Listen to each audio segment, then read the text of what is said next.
الحمد للہ رب العالمین والصلاة والسلام علی رسولہ الکریم اما بعد اعوذ باللہ من الشیطان الرجیم بسم اللہ الرحمن الرحیم یا ایھا الذین آمنوا کتب علیکم الصیام کما کتب علی الذین من قبلکم لعلکم تتقون صدق اللہ المولانا العظیم وبلغنا رسولہ النبی الامین الکریم الرؤوف الرحیم ونحن ولا ذلك لمن الشاهدين والشاكرين والحمد لله رب العالمين۔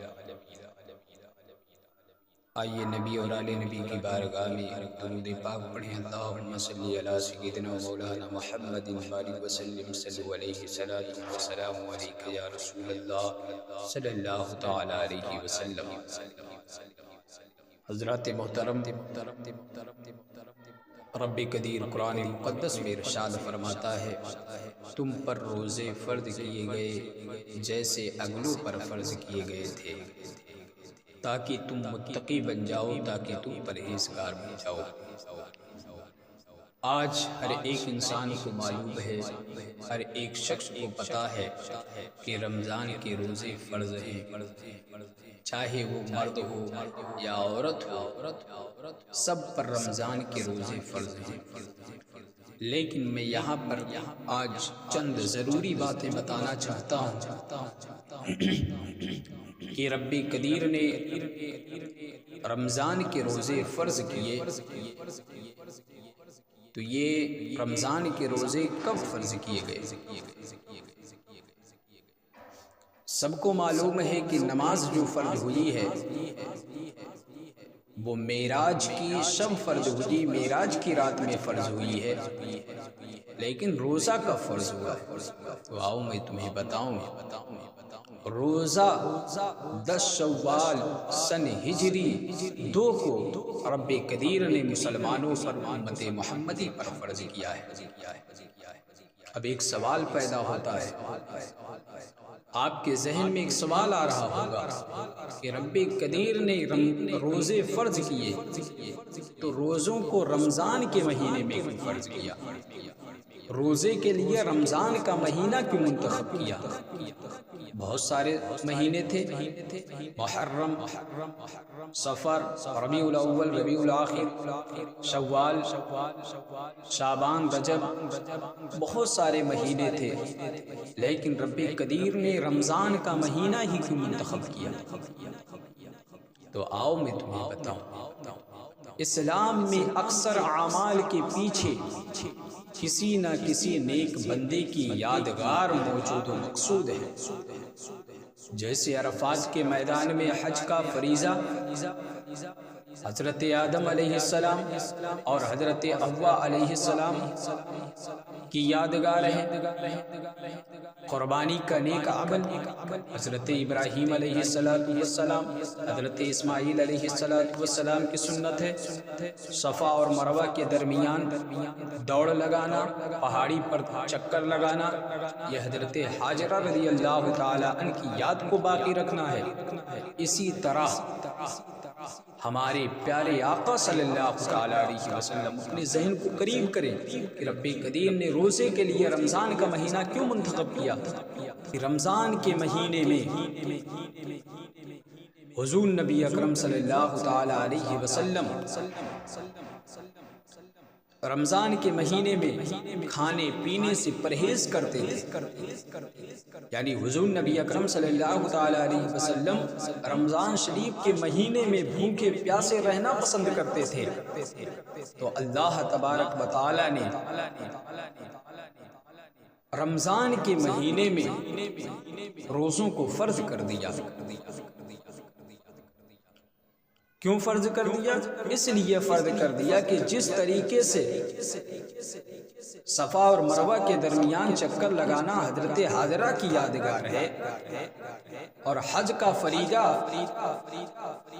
عرفات کے میدان میں حضرت آدم اور حضرت حوا کی یادگار ہے، اسی طریقے سے رمضان شریف میں بھوکے پیاسے رہنا، یعنی رمضان کے مہینے میں روزہ رکھنا، یہ میرے محبوب صلی اللہ تعالی علیہ وسلم کی یادگار ہو جائے اور یہ یادگار ہمیشہ باقی رہے اور میرے محبوب کی سنت قائم رہے۔ رمضان کے روزے صرف امت محمدی پر فرض نہیں ہوئے، بلکہ تمام نبیوں کی امت پر روزے فرض تھے۔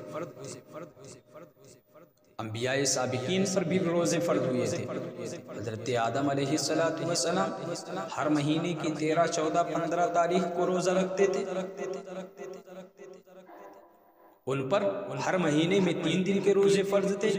حضرت نوح علیہ السلام ہیں، وہ پورے سال روزے رکھتے تھے، پورے سال کا روزہ ان کے اوپر فرض تھا۔ حضرت داؤد علیہ السلام ہیں، ایک دن چھوڑ کر ایک دن روزہ رکھتے تھے۔ حضرت عیسیٰ علیہ السلام ہیں، ایک دن روزہ رکھتے تھے، 2 دن روزہ نہیں رکھتے تھے۔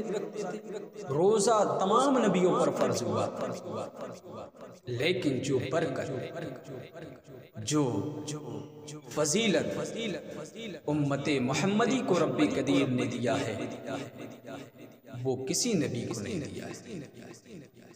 روزے کا سب سے بڑا فائدہ کیا ہے؟ روزے کا سب سے بڑا فائدہ یہ ہے کہ روزہ رکھنے کے سبب انسان جو ہوتا ہے متقی بن جاتا ہے، پرہیزگار بن جاتا ہے۔ اسی لیے رب قدیر نے ارشاد فرمایا لعلکم تتقون، تاکہ تم پرہیزگار بن جاؤ، متقی بن جاؤ۔ اور اسی کے ساتھ ساتھ رب قدیر انسان کی جسمانی تمام بیماریوں کو بھی دور کر دیتا ہے، ختم فرما دیتا ہے۔ روزہ رکھنے کے سبب انسان کے اندر جو بیماریاں موجود ہوتی ہیں اسے ختم فرما دیتا ہے۔ لیکن ان تمام چیزوں کے باوجود بھی انسان روزہ نہیں رکھتا ہے،